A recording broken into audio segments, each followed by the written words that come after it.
রাজনীতিতে নতুন উত্তেজনা, দেশে ফেরার ঘোষণা দিলেন শেখ হাসিনা। আগামী এক সপ্তাহের মধ্যে দেশে ফিরছেন তিনি। একটা নির্দেশ দিবেন আপনারা, সমস্ত যারা রাজাকাররা ছিল এবং তাদের বংশধররা ছিল ঐক্যবদ্ধ হয়ে এখান থেকে তাদেরকে ফেরাই দেওয়া হবে। আমরা সকলে শহীদ হব, শেখ হাসিনাকে দেশে আনবো, শেখ হাসিনার কিছু হবে। বর্তমানে আইন শৃঙ্খলা পরিস্থিতিতে যারা নিয়োজিত তাদের ঘুম হারাম করে দিয়েছে আওয়ামী লীগ। তোরা বুঝতেছিস না যে তোদের পায়ের নিচে মাটি নাই?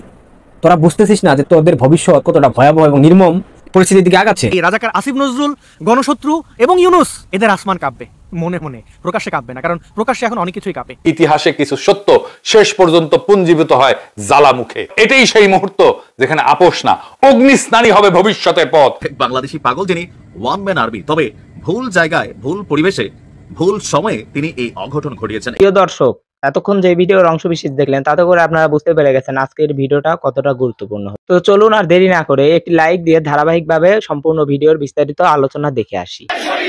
আমরা সকলে শহীদ হব, শেখ হাসিনাকে দেশে আনবো, শেখ হাসিনার কিছু হবে। যুদ্ধ হবে। তারা কোটা মেধা কোথায় আছে? কোটা মেধা আছে? আজকে ক্ষমতার লোভে পাগল হয়ে গেছে, তারা এই দেশের ক্ষমতা চায়।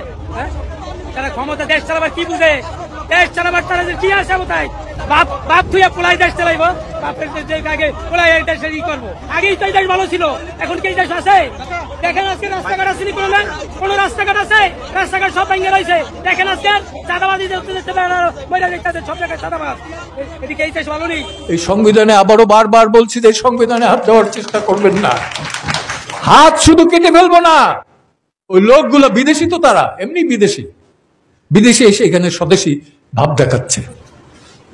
নাগরিকত্ব বন্ধ করে আসুক, দেশের রাজনীতি করুক, বুঝবো। আমার কোনো রাজনৈতিক দল নাই, কিন্তু একটা দল আছে, আমি দেশপ্রেমিক, আমি মুক্তিযোদ্ধা। আর কোনো আমার পরিচয় দরকার নাই।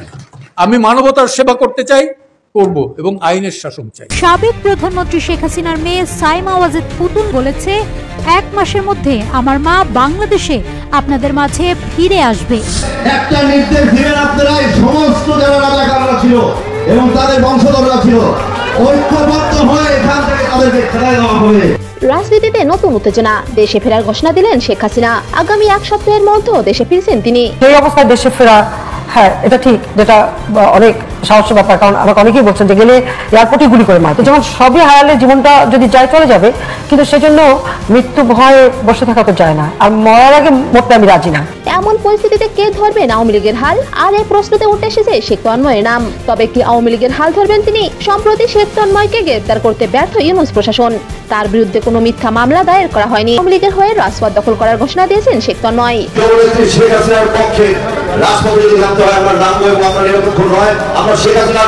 শেখ হাসিনা তিনি প্রতিনিয়তই দলের নেতা কর্মীদের সাথে বিভিন্নভাবে অনলাইনে সংযুক্ত হয়ে কথা বলছেন, পরামর্শ দিচ্ছেন, উৎসাহ দিচ্ছেন।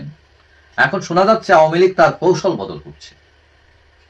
এখন এটা কিভাবে বোঝা গেল? বর্তমানে আইন শৃঙ্খলা পরিস্থিতিতে যারা নিয়োজিত তাদের ঘুম হারাম করে দিয়েছে আওয়ামী লীগ। সম্প্রতি আওয়ামী লীগের কয়েকজনকে গ্রেফতার করেছে সরকার, এবং তাদের সাথে তাদের ইন্টারভিউ নিয়ে আইন শৃঙ্খলা পরিস্থিতি জানতে পেরেছে যে আওয়ামী লীগ ঢাকা দখলের পরিকল্পনা করছে। তারা গেরিলা ট্রেনিং নিচ্ছে এবং সেখানে সংযুক্ত হয়েছেন অবসরপ্রাপ্ত সরকারি কর্মকর্তা কর্মচারীরা, নিষিদ্ধ ঘোষিত ছাত্রলীগের নেতাকর্মীরা, এবং এই খোদ সরকারের নাকের ডগায় 8 জুলাই 400 জন ট্রেনিং নিয়েছেন ঢাকার একটি কনভেনশন হলে। এবং তারা বলছেন, যারা গ্রেফতার হয়েছেন তারা বলছেন তাদের পরিকল্পনা ছিল শাহবাগ দখলে নেওয়া এবং আওয়ামী লীগ অধ্যুষিত যেসব জেলায় আছে ওই সব জেলায় একসাথে সবাই মাঠে নামা এবং সেই সুযোগে শেখ হাসিনাকে ফিরিয়ে। এখন এইসব তথ্য পেয়ে আইন শৃঙ্খলা বাহিনী, গোয়েন্দা সংস্থা একদম তাদের ঘুম হারাম হয়ে গেছে। সবাই নড়ে উঠেছে যে আওয়ামী লীগ কখন আসে অবস্থা।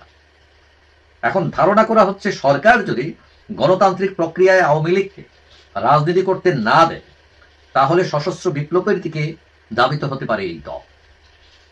এবং এর ট্রেনিং ভারত সরকার দিতে পারে, কারণ ভারতের সাথে আওয়ামী লীগের একটি ভালো সুসম্পর্ক রয়েছে। এবং এই ট্রেনিং, অস্ত্রশস্ত্র সেটা ভারতও দিতে পারে, এবং সেই ট্রেনিং হতে পারে ভারতে অথবা সীমান্তবর্তী জেলায় অথবা পাহাড়ি অঞ্চলে বাংলাদেশের।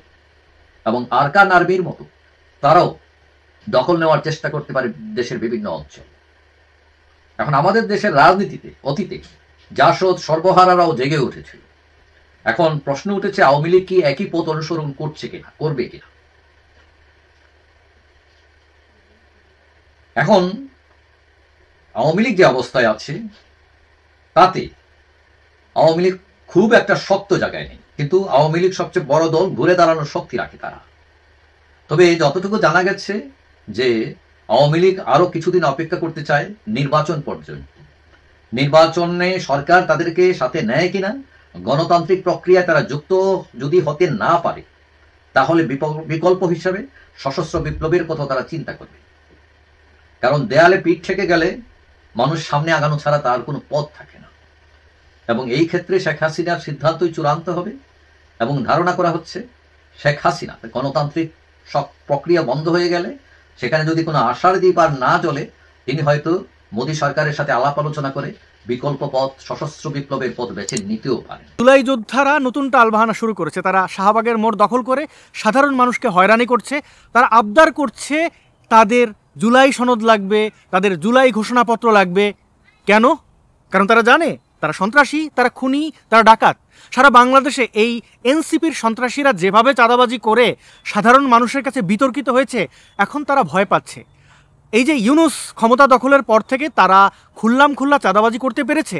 ইউনূস ক্ষমতায় না থাকলে কি হবে, এইটা নিয়ে তাদের ভাবনা, এবং সেই ভাবনা থেকেই তারা বিভিন্ন অদ্ভুত সব দাবি আদায়ের জন্য ইউনূসের কাছে গেছিল। এবং ইউনূসের পিএস বলে দিয়েছে, না এখানে না, তোমরা যাও শাহবাগে গিয়ে রাস্তা দখল করো।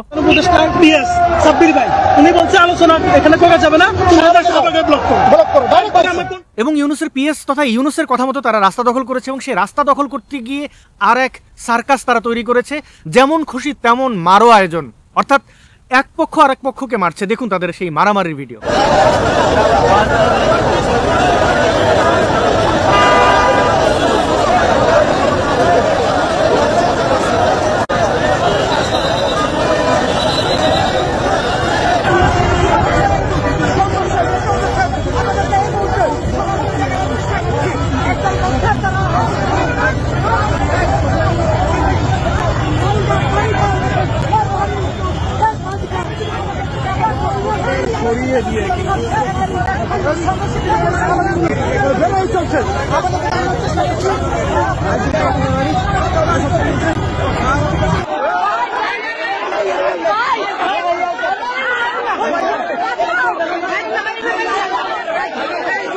তারা জুলাই যোদ্ধা, ওর আমার হোগা যোদ্ধা, ও কান পাশে আমি আরেক বেড়া লেগেছে সব কিছু যা যা কান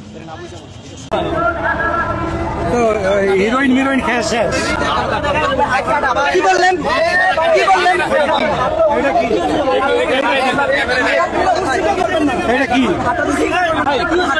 আমাদের ভবিষ্যৎ অন্ধকার। কারণ 1971 সাল দেখেন, 1971 সালের যোদ্ধারা ছিল, তাদেরকে এখনো ফাঁসি দিতেছে। আর আমাদেরকে ফাঁসি দিতে বেশি সময় লাগবে না। আপনাদের জুলাই যুদ্ধ, আপনাকে কেন ফাঁসি দেবে? আমাদেরকে ফাঁসি দিবে সরকার বিরোধী আমরা কাজ করছি, এই জন্য আমাদেরকে বলবে যে আমরা সরকার বিরোধী কাজ করছি। এখানে আসলে কয় পক্ষ তা বোঝা মুশকিল, কারণ একে অন্যকে মারছে। কে কোন পক্ষ, কে কোন দল, এখানে কতটা দল আছে তা কিন্তু জানা খুবই অসম্ভব। বলা হচ্ছে সহি জুলাই আন্দোলনকারী, জুলাই যোদ্ধা তথা সহি লালবদররা ভেজাল জালি লালবদরদের উপরে গিয়ে হামলা চালিয়েছে। সাংবাদিকরা এসব অদ্ভুত আচরণ দেখে তারা প্রশ্ন করছে এই জুলাই যোদ্ধা তথা লালবদরদেরকে যে তারা আসলে কি চাইছে, কেন একে অন্যের সাথে মারামারি করছে, কেনই বা রাস্তা বন্ধ করে দিচ্ছে। সম্পূর্ণ ভিডিওটি দেখার জন্য আপনাকে অসংখ্য ধন্যবাদ। আপনি যদি এই চ্যানেলটিতে নতুন হয়ে থাকেন তাহলে সাবস্ক্রাইব করে পাশে থাকা বেল আইকনটি বাজিয়ে দিবেন। ততক্ষণ সুস্থ থাকবেন, ভালো থাকবেন, আল্লাহ হাফেজ।